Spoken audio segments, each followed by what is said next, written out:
Welcome to the penultimate episode of the 10 steps and the number one trusted first-time homebuyer system in the country. Time to get serious, gang. There's fear about your new mortgage payment. It's real. I understand it. So today, we're going to tackle that with a preemptive strike. Are you ready to learn how to practice being a homeowner before you even become one? Let's remove the anxiety from this life-changing event. Play the music. How to Buy a Home educates, protects, and connects first-time homebuyers to qualified vetted realtors in their area. Whether you're looking for DIY information or step-by-step guidance, How to Buy a Home is the number one resource for first-time homebuyers. What is up, my How to Buy a Homies? It's me, David Sidoni, your humble host and guide, and I am super stoked that you've made it this far. Welcome to step 9 of the 10 basic steps that it takes to dump your rent and start building your financial foundation for life. Today's step is important because when you do it, you'll make sure that you never feel house poor, so you can confidently know that you're making the right move. Yes, right move, pun fully intended. Today's topics are that nasty B word again, practicing to avoid pain, playing the long game, and finally, a house party and you get to be the DJ.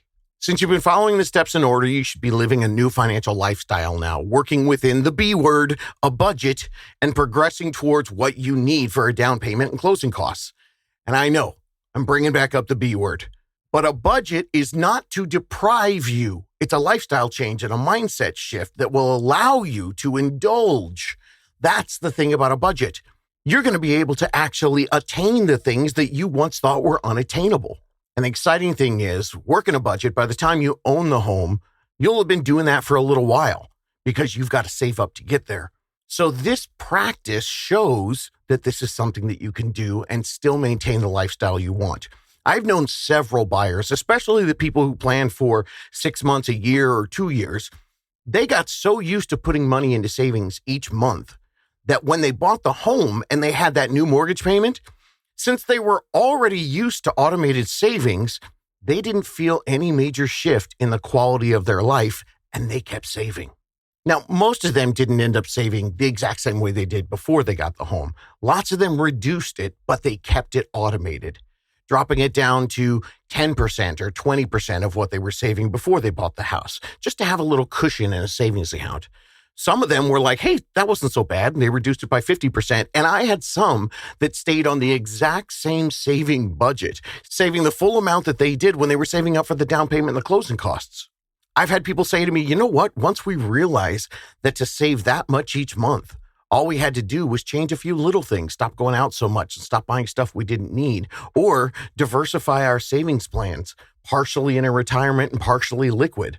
We realized now that we know what we're doing, instead of spending the little things monthly, let's set another goal like we did for the house. That way we can go on a badass vacation next year instead of all those little things.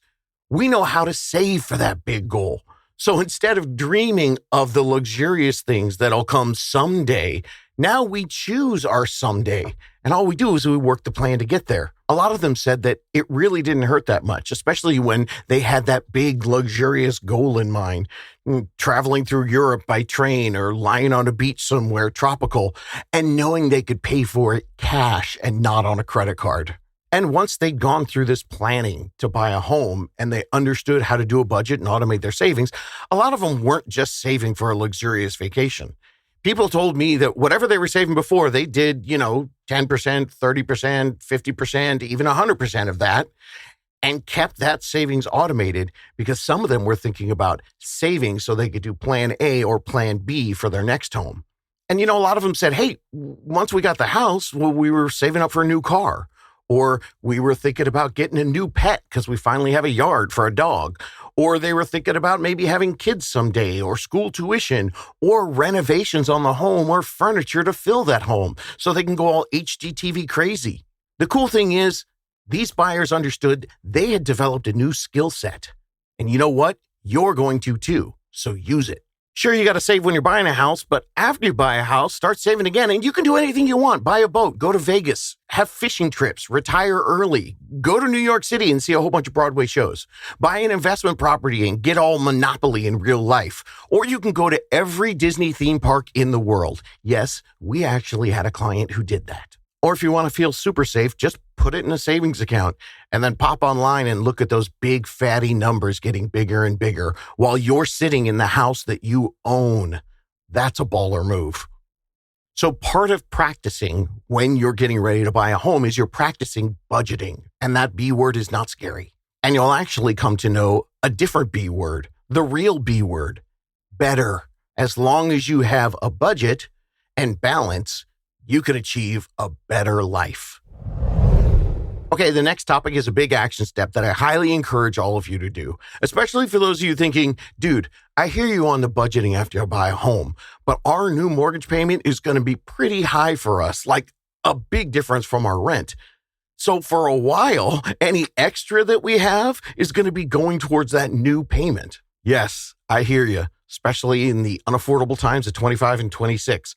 So here's the tip for you. Practice, practice, practice. Here's what I mean. Before you get a new payment, and I encourage you to do this even a year ahead of time if you can, while you're still renting, talk to your unicorn team, probably your lender at this point, and get a guesstimate on your monthly PITI payment. That's the full payment, the principal, the interest, the taxes, and the insurance. That's the number you're going to pay each month. Get that number and find out what it is. Now, at the end of the month, pay your rent and then pay whatever the difference is from the rent to the new mortgage payment and put it right in your savings account. Now that goes into your down payment and closing cost fund. So yeah, you're practicing your full mortgage payment. You're killing two birds with one stone. You're practicing to make sure you're going to be able to do this when you own the house, and you're building the savings that you need to buy it. And hey, if you're a year out, don't be bummed out if you can't hit that full difference number right away. Just put as much as you can and then retweak it next month and keep practicing until you hit it. Homies, it's no more complicated than that. Just practice the new payment. I really wish I could dress this up and make it sound more earth-shattering, but it isn't. It's just simple. Yet, so few people actually do this. But the buyers who do practice the payment before they buy a home, they all say the same thing. This technique worked, and they never, ever felt house poor. But on the flip side, from the so many people that never do this, and again, it's real easy to do, so it just is mind-boggling that they don't. Those people who don't practice, they're the people who end up struggling and feel the sticker shock of a new payment. They're the ones that talk about all the regret they have of buying a home. They're the ones that say, oh my God, I can't believe how house poor I am. Really? You can't believe it? You should have known your payment before you bought the house. So unfortunately, a lot of these fall into the condition that the psychiatric profession calls unprepared bummed outness syndrome. So avoid that. It's easy. Practice the payment. Now, when you're practicing, be sure you keep my uplifting words from step 6 in mind. Owning your first home will never be harder than it is in the first 1 to 3 years. Yes. So when you're practicing, realize you're practicing the toughest time you're ever going to have to make that payment. So the positive is, if practicing before you buy the home, it hurts a little bit. Once you do own a home, what you have been practicing, that ends up being temporary and it will get easier. So if it gets tough, just focus on the positive things that are coming. Focus on the math of all the benefits you get with home ownership and all of the time that you own the home because you bought earlier. That time in the market, that time you own the home, that's where you see bigger profits as you pay the payment that you know you can afford since you've practiced it first. And also in time, that practice payment's going to get easier and easier. So know the math. Your home's never going to be more expensive than when you first move in. And we've got rising annual rents happening out there, but for you, that's done. And you'll likely have increases in your income in the coming years, so that'll make things even easier. It reminds me of an old Italian proverb about owning a home. What pasta is always getting locked out of the house? Gnocchi. Boom. Dad joke. Just to remind you that I'm older and wiser, and I have experience when I'm teaching you how to buy a home. We tend to live so in the now with immediate gratification ruling our psyche. Sometimes we can't see the mundane, sometimes even the tedious practices that we do today, the things that are going to make for an easier life in the future. There's a thought that if right now you're not out there living your best life ever to Instagram and Snapchat it, that somehow you're failing. But owning a home, getting rid of your rent and creating that rent replacement strategy, that is living your best life. You're using the largest amount of your hard-earned monthly money to pay for your shelter, but it also goes into a forced savings account. Sometimes just actually putting that on a spreadsheet or writing it out on a legal pad, that helps to create a visual for you. And if you can get your mind to see that your best life is actually happening in the everyday of owning a home, you're going to understand what a better life is there ahead of you. And the final topic of today, it's a little precursor to being a homeowner. The tip is, you got it, use it. I'm talking about the new home. This is a little teaser for what you can do when you get your home. It never hurts to give yourself a little motivation. As you get closer, start thinking about, start planning, and start researching fun things that you can do in your new home.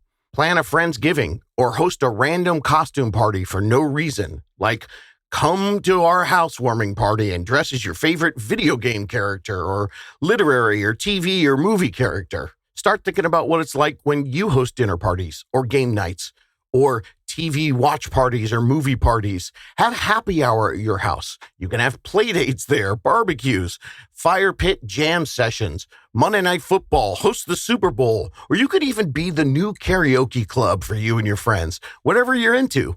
I have a lot of buyers that are really stoked that they get to be the home that the family travels to for the holidays. And if you're looking for something to do when your family comes to your house for the holidays, search holiday games on TikTok. There's some really goofy ones on there. And they're all ages too, so everybody can play. Check them out. And you know, for some buyers, I've had them tell me that in the apartment, they felt weird and cramped with sketchy people and neighbors too close to them. Great. Then you make sure that you find a home that can become your fortress of solitude. And while you're doing the saving and things get tough, just keep thinking about that to inspire yourself. And for those of you who love DIY projects and you haven't been able to do them because you have no control over your life as a tenant, oh man, owning a home is like spending every day of your life in your own personal happy place. I just recently interviewed a couple and they love DIY. And when their friends asked them what they were doing on the weekends after they bought their home, they would always answer one way: enjoying our mortgage. They just love being able to turn their home into exactly what they want. Okay, now this practicing, I understand it's a little more on the touchy-feely, fluffy side of things. Practicing this stuff in your mind, no, it's definitely not as practical an idea as practicing your mortgage payment. I do believe that your mental health throughout this process is very important, so it can be very good for you to find inspiration, motivation, even potential partification. It's a great way to relieve some of the stress that comes when you're saving up to buy a home. So step 9 is all about practice. Practice a budgeting lifestyle. Practice your new monthly payments. And get in the practice of seeing the long game and the advantages of home ownership, both financially as well as all the fun and exciting ways that your new home could be the place to hang with friends and family, or just for you if you're one of those big old hermits. Okay, gang, step 9 done. Don't stop now. Go right away to step 10 and let's wrap this up for you. You can do this. Looking for more DIY education or your own personal step-by-step guidance through the home buying journey? Since 2019, How to Buy a Home has been the #1 resource for first-time home buyers. So visit howtobuyaHome.com to get started.